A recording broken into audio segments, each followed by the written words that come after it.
See, I'm sitting in this cell right now thinking about what I once had. What's the future going to bring for me that I'm dreaming of?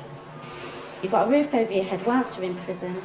What are you going to do when you get out? Where are you going to live? Where are you going to go? All right, you're in prison, you've got a roof over your head, but what about when you get out?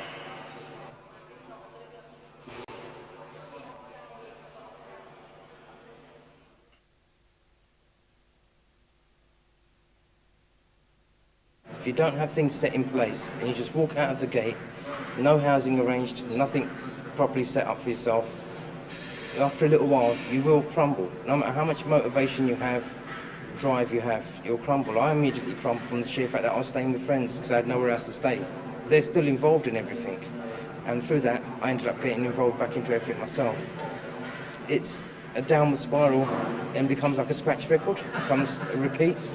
Me personally, I see housing as quite a priority because this is my 9th time in custody. I'm only 22, and every time I've gone out before, I've gone out with no fixed abode, nowhere to go at all, and the longest I've lasted actually out free is 3 months. So I believe if I would have had somewhere to go, then things may have been different. Before I got in trouble in 2000, I'd spent 2.5, nearly 3 years sleeping rough, sleeping in doorways, getting drunks, booting you over. No, it's not fun. When I was released before, I didn't have any housing, I didn't have anywhere to go. So upon my release, it was down to me to find a bed and breakfast and to find help with money and various other things. So basically I was left in the wilderness. And consequently, I ended up taking drugs and getting into trouble, and here I am back in prison. So housing is very, very important because it helps the rehabilitation. It's all right being rehabilitated, but with nowhere to go, it makes life very hard.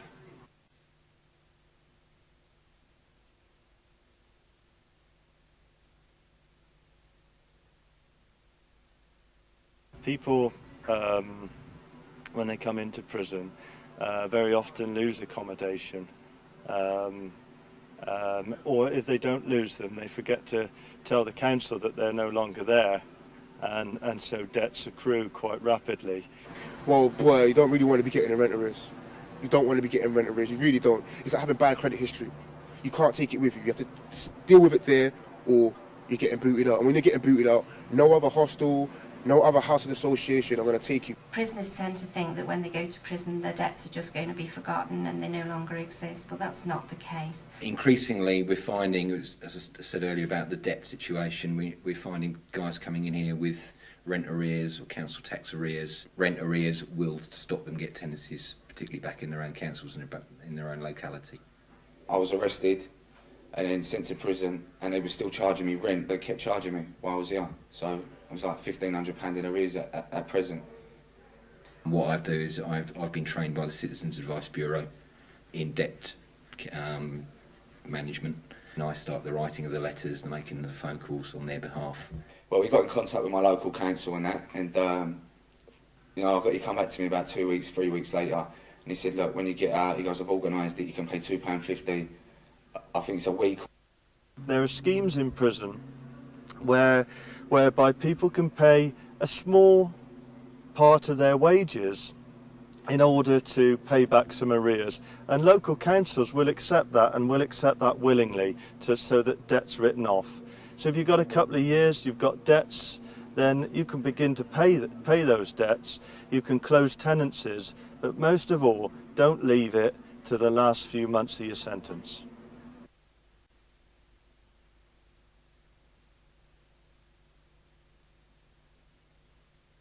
On the second day arriving here, we had an induction where you go to the inmate advice centre where they like sit you down and they ask you basically why you've reoffended, did you have somewhere to go, have you got somewhere to go? They've got to be honest from their own point of view, because what they are holding back on could be a valid point in them gaining the right accommodation. I mean, somebody that's got a drug problem sometimes will come in and say, I've got a drug problem, but I don't want to disclose that because I've heard people won't rehouse drug addicts. But it might be a case that we could refer them to a more appropriate landlord so that we can address the drug problem as well as the housing issue. One of the biggest problems is probably the fact that they don't know where to go or who can help them, and people come in and they will not have put their names down on housing lists previously because they think, oh well, I've got to wait for X amount of years, without thinking of the long term, that if they'd have done it 3 years ago, they're already that far down the road. There's an awful lot of things that we try and direct them with in giving them applications for housing, helping them fill the forms out, because quite often there are literacy needs. We will also ring the local authorities up and speak on their behalf. If you can't read or write, as I said, I couldn't, and I still don't really understand everything, don't be too embarrassed. You get over that barrier, you build a relationship with the people you work with, and they are there to help you, and they do a very, very good job. A lot of people have problems with reading and writing, and it's a barrier for them, and they find it quite embarrassing to talk about such things. Obviously we need to help fill out forms, etc. for them, which helps them move the process forward and gives them a bit of confidence in that they can actually do something positive for themselves. Really, I am there to secure accommodation. If a guy leaves with somewhere to stay on that first night, then I've done my job. I have access to all local authorities, housing associations, independent projects. So I basically am cold calling and asking, basically, have you got any accommodation? It's looking very well to get rehoused because the staff have got onto the council in my area, they've got onto housing agencies and also charitable groups that do shared housing as well. In different prisons, there's different organisations working on accommodation issues. Go to them, ask them the questions and begin working straight away for your release.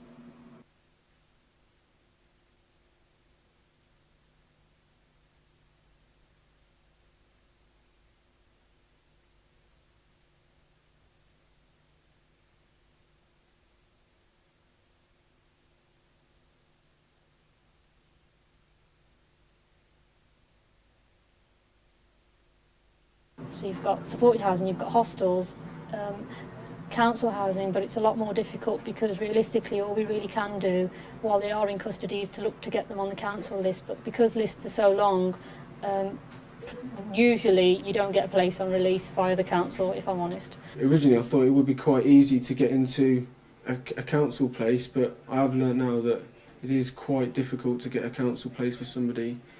People can access their accommodation and they can access it through us if they so wish. We will do our best to assist them. We'll put them on a housing waiting list and also a non-priority list, which is for people who have no priority need for accommodation. Just to give you some idea as to what the housing waiting list is like in Waltham Forest, we have over 6,200 people on our waiting list at present, and we only housed 161 people from that list last year, which is less than 3%.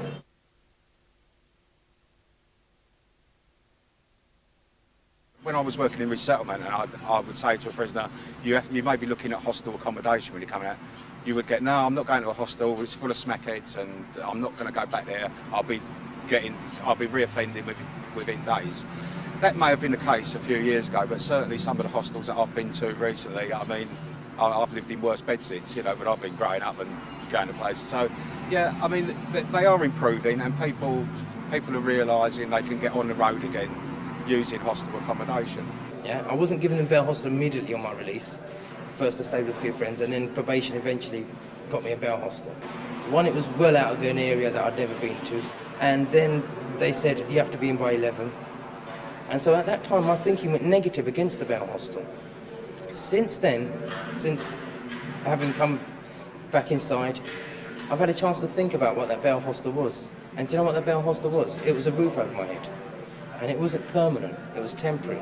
At first, I didn't think the hostel system here was going to be something here that I really wanted to be in.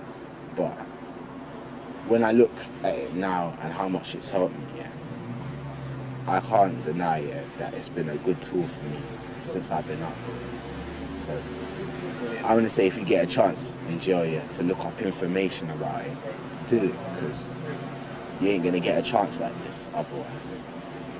Being in a hostel is kind of cool, really. You could bring girls to your crib, you can make your own crib how you like it, You can just do what you got to do, you know. You can just have fun. No one telling you what to do. No mum telling you what to do. Like, you can come and go as you please. You can have a job. You could have get your own curtains, you know. But the actual accommodation we offer is reasonable. It's self-contained in the sense that it has its own bedroom. Within it has a kitchen facilities. When a person first moves in, everything's provided, like a starter kit, new beds, new curtains, new this, new that. And then after that, the idea is for them to sort of like develop themselves slowly and buy their things bit by bit, basically. We got like a good 70 to 80% success rate. It's only the minority that will go back to prison, which is a shame, really. You can't change everybody. But if I just change one person, I'll achieve something.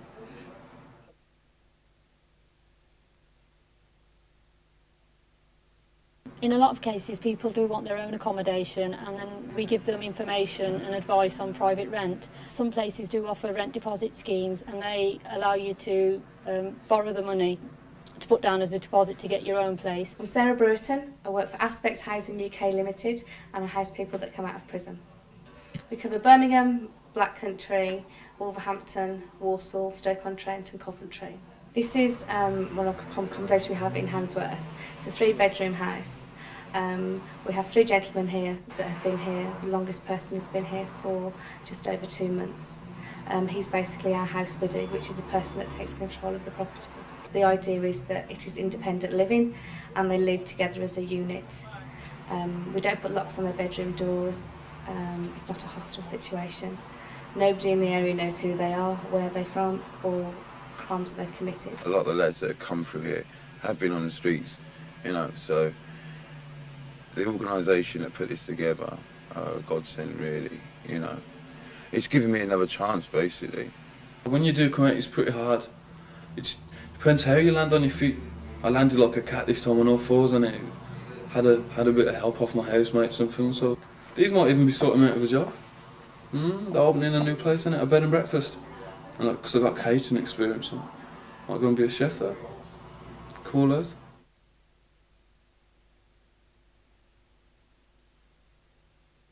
Very often, one of the best places that an individual might be able to go to might be back to the family home. Families are very important. I get a lot of guys where they're falling out with their families. They've been given chance after chance after chance, and they've been told that there's just no way that their families will take them back. Again, I've done it, certainly, the same as other people have. I've made phone calls to try and build the bridges, to try and give them one more chance. Mothers and parents especially, and often partners, will actually, if they feel that they're, you know, the person is trying, they will make another effort and say, you know, perhaps we might accommodate you and give you a chance. And very often that's the best option for people, to go back there.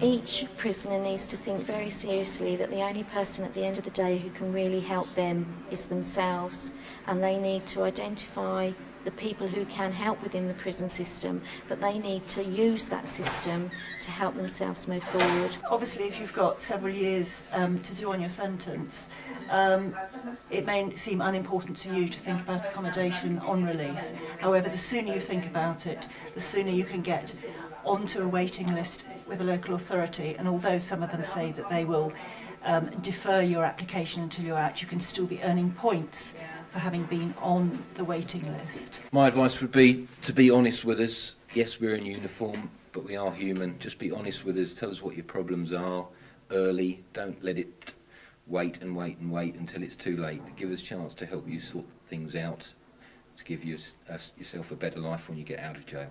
If people don't come to you on programmes such as induction, then go to them. Go and ask a landing officer, read the notices, and see what is available in that prison.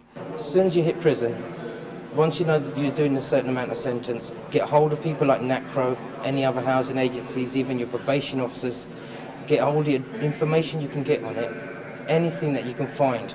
Housing is very important. It's the building blocks for everything else, for employment, And just peace of mind, really. It is important to get housing sorted as soon as possible.